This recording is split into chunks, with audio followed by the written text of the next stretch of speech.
कोई भी जीव एक क्षण के लिए भी अकर्म नहीं रह सकता। अर्थात हर पल प्रत्येक प्राणी भाग ही रहा है, कुछ बाहर से, कुछ भीतर से। किसी भी दो व्यक्तियों की चित्तवृत्ति समान नहीं होती।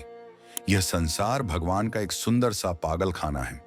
भगवान भी पागल हैं और बड़े बड़े संत, महात्मा भी जिन्हें हम पूजते हैं, वो भी पागल हैं। जिसे परम सत्य मिल गया वह भी पागल है और जिसे नहीं मिला वह भी पागल है। जब हम संतों महात्माओं को देखते हैं तो कहते हैं इसका स्क्रू थोड़ा ढीला है। हर पागल व्यक्ति अपने विरोधी को ही पागल समझता है, पर स्वयं को पागल नहीं मानता।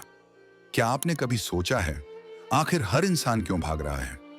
कोई दौड़ रहा है नौकरी के पीछे, कोई दौड़ रहा है नाम के पीछे, कोई रिश्तों में उलझा है, कोई पैसों में उलझा है, पर हर कोई भाग रहा है सिर्फ एक चीज के लिए, खुशी यानी आनंद। हर मनुष्य अपने सुख की कामना करता है, कभी किसी ने दुख की कामना नहीं की।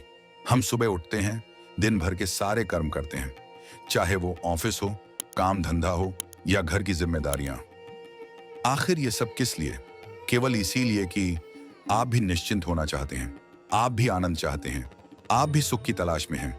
चाहे आप अपने परिवार के लिए सब कुछ कर रहे हों, लेकिन अंत में वो आनंद, वो चैन, वो सुकून आप खुद भी तो पाना चाहते हैं ना। अर्थात इस विश्व का प्रत्येक जीव आनंद के लिए ही पागल है। कुछ लोग उस आनंद में पागल हैं और कुछ उस आनंद की तलाश में पागल हैं। बावरू भयो है लोग, बावरी कहत मोको, और बावरी कहते हम काबू ना भरजी हो। कहैया सुनैया तजो, बाप और भैया तजो, कलिया तजो मरिया, कन्हैया राही तजो। यह आध्यात्मिक आनंद, दिव्यानंद, अपरिमेय और अपौरुषेय है। कुछ लोग उस आनंद में लीन हैं और कुछ बेचारे भूखे प्यासे होकर उस आनंद के पीछे भाग रहे हैं, तरस रहे हैं, ढूंढ रहे हैं। वे उस आनंद के लिए इतने पागल हैं कि जरा रुककर यह भी नहीं सोचते कि भाई ये आनंद आखिर है क्या और ये मिलेगा कैसे। हर इंसान अपनी अपनी दिशा में दौड़ रहा है, पर मंजिल एक ही है, आनंद। लेकिन असली प्रश्न ये है, आनंद की यह प्यास हमारे भीतर आई कहां से? शास्त्रों के अनुसार आनंदो ब्रह्मेति व्यजानात्, तैत्तिरीय उपनिषद 2:7-1। इसका अर्थ है ब्रह्म परम सत्य ही आनंद स्वरूप है।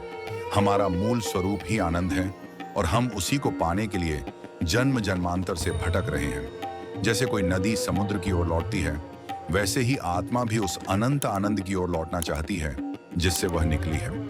इसलिए हर व्यक्ति, चाहे वो भक्त हो या भौतिकवादी, कहीं ना कहीं आनंद की ही तलाश में पागल है।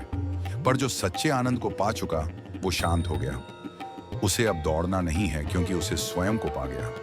इस पर हम आगे भी गहराई से चर्चा करेंगे, क्योंकि यह प्रश्न न केवल रोचक है बल्कि अत्यंत ज्ञानवर्धक भी। आप भी अपने सुझाव और जिज्ञासाएं कमेंट में जरूर साझा करें।